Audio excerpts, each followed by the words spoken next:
Hello friends, आपका अपने YouTube channel Gita ज्ञान जी में स्वागत है। दोस्तों, आज की वीडियो है तुलसी माता के बारे में। तुलसी माता को रोज जल चढ़ाने से कौन सा फल मिलता है, चलिए जानते हैं। इससे पहले वीडियो को लाइक, सब्सक्राइब और अपने दोस्तों में शेयर करना ना भूलें। माता लक्ष्मी ने भगवान विष्णु जी से पूछा, हे स्वामी, आप तो तीनों लोकों के स्वामी हैं। आपकी तीनों लोकों में पूजा होती है। सभी आपकी कृपा पाने के लिए उत्सुक रहते हैं।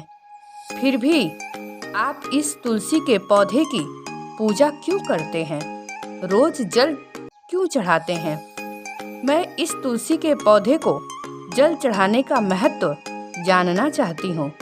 माता लक्ष्मी की बात सुनकर भगवान विष्णु जी ने कहा, हे देवी, तुलसी साक्षात लक्ष्मी का ही रूप है। तुलसी की रोजाना पूजा करने से कई फायदे हैं और तुलसी को जल चढ़ाने मात्र से ही मनुष्य के कई पाप नष्ट हो जाते हैं।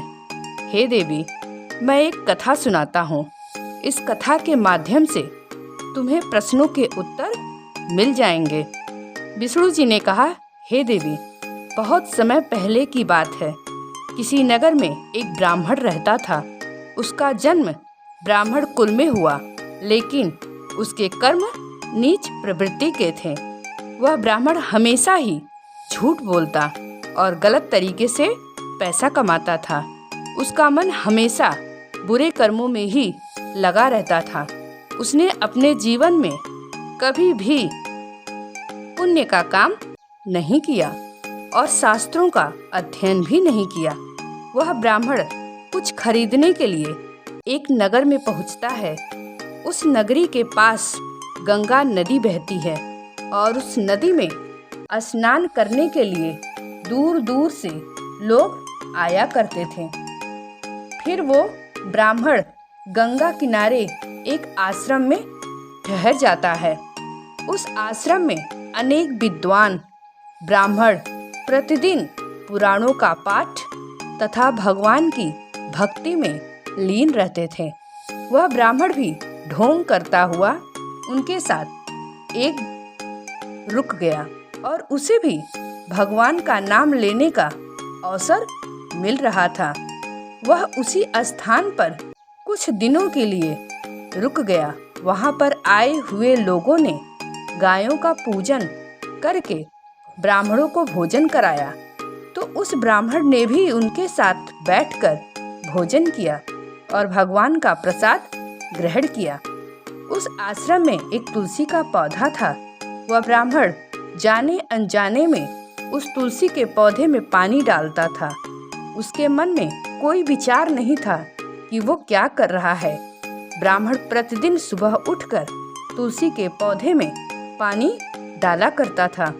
फिर एक दिन की बात है, वह आश्रम में सोया हुआ था। तभी अचानक उसके पास एक काला सांप आया और उस काले सांप ने उसे नींद में ही डस लिया और थोड़ी ही देर में उस ब्राह्मण की नींद में ही मृत्यु हो गई।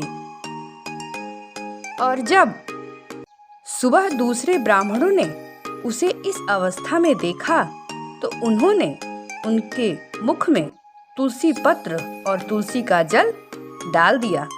तब वहां पर यमदूत आए और उस ब्राह्मण को पकड़कर यमलोक ले जाने लगते हैं। रास्ते में जाते हुए वह ब्राह्मण विलाप करने लगा और यमदूतों से कहने लगता है, हे यमदूतों, मुझे कहाँ ले जा रहे हो और मेरी मृत्यु किस कारण से हुई है?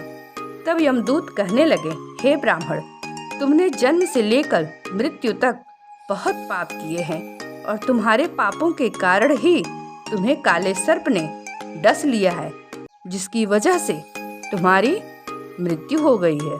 अब हम तुम्हें यमपुरी लेके जा रहे हैं। अब तुम्हारे पापों का लेखा जोखा यमराज देखेंगे। फिर वो ब्राह्मण फूट फूट कर रोने लगा और उन यमदूतों से माफी मांगने लगा, किंतु यमदूतों को उस पर जरा सी भी दया नहीं आई और वो उसे मारते हुए यमलोक लेकर गए। जब यमदूत उस ब्राह्मण को लेकर यमराज के सामने उपस्थित हुए तो यमराज के पास बैठे हुए चित्रगुप्त ने उस ब्राह्मण का लेखा जोखा किया और यमराज से कहने लगे, हे धर्मराज, इस ब्राह्मण ने तो पाप ही पाप किया है। इसने जीवन भर पुण्य का काम ही नहीं किया।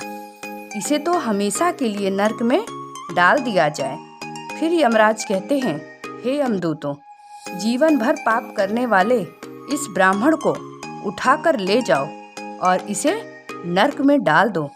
यमराज उसे पीटते हुए नरक में ले गए। वहां ले जाकर खौलते हुए तेल की कड़ाही में डाल दिए। जैसे ही खौलते हुए तेल में ब्राह्मण को डाला गया, वह तेल एकदम ठंडा और शीतल हो गया। इस घटना को देखकर उस यमदूत को बड़ा ही आश्चर्य हुआ। उस यमदूत ने कितने ही पापियों को उस तेल की कड़ाही में डाला था और वे सभी उस तेल में गिरकर छटपटाने लगते थे। इस आश्चर्य घटना को देखकर वह यमदूत जल्दी से दौड़ता हुआ यमराज के पास पहुंचा और यमराज से बोला, हे धर्मराज, आपने जिस ब्राह्मण को नरक में डालने के लिए कहा था, मैंने जैसे ही उसे खौलते हुए कड़ाही में डाला, वैसे ही कड़ाही का तेल ठंडा और शीतल हो गया। तब यमराज कहते हैं, हे यमदूत, यह तो बड़ी ही विचित्र घटना है। ऐसा तो पहले कभी नहीं हुआ था। तभी वहां नारद जी प्रकट हुए। यमराज नारद मुनि का स्वागत करते हैं। फिर यमराज नारद मुनि से कहते हैं, मुनिवर, आप उचित समय पर आए हैं। हमने अत्यंत पापी ब्राह्मण को नरक में गिराया है, परंतु उसके गिरते ही नरक की अग्नि ठंडी पड़ गई और खौलता हुआ तेल शीतल हो गया। तब नारद मुनि बोले, हे धर्मराज, ये नरक में डालने योग्य नहीं है। इसने अनजाने में पुण्य कार्य किया है, भगवान के भक्तों के साथ भी रहा है, तुलसी में पानी डाला करता था। इसने पुण्य का काम किया है। इसके सारे पाप नष्ट हो गए हैं। इस ब्राह्मण ने कई जन्मों तक का पुण्य कमाया है, जो कई जन्मों तक मनुष्य को प्राप्त नहीं होता है। इसलिए हे धर्मराज, इस ब्राह्मण को नरक में न डालो। नारद मुनि की ये बात सुनकर यमराज बहुत ही खुश होते हैं और ब्राह्मण को नरक से निकाल लेते हैं। धर्मराज यमदूतों से कहते हैं, इसे नरक का दर्शन कराओ। भगवान विष्णु जी ने कहा, हे देवी, इस प्रकार ब्राह्मण को नरक का दर्शन कराते हुए उसे यक्षलोक ले जाते हैं और फिर वो ब्राह्मण एक यक्ष बन जाता है। भगवान विष्णु जी कहते हैं, हे देवी, वनस्पतियों में मुझे तुलसी प्रिय है। मास में कार्तिक मास और तिथि में एकादशी प्रिय है। इसलिए जो मनुष्य प्रतिदिन तुलसी की पूजा पाठ करता है और तुलसी को जल देता है, वो मनुष्य मुझे सबसे अधिक प्रिय है। जिन घरों में तुलसी का पौधा हरा भरा होता है, उस घर में सुख शांति समृद्धि बनी रहती है। भगवान विष्णु कहते हैं, हे देवी, मुझे चढ़ाए जाने वाले भोग में तुलसी पत्र अवश्य होने चाहिए, क्योंकि तुलसी पत्र के बिना मैं भोग स्वीकार नहीं करता हूँ।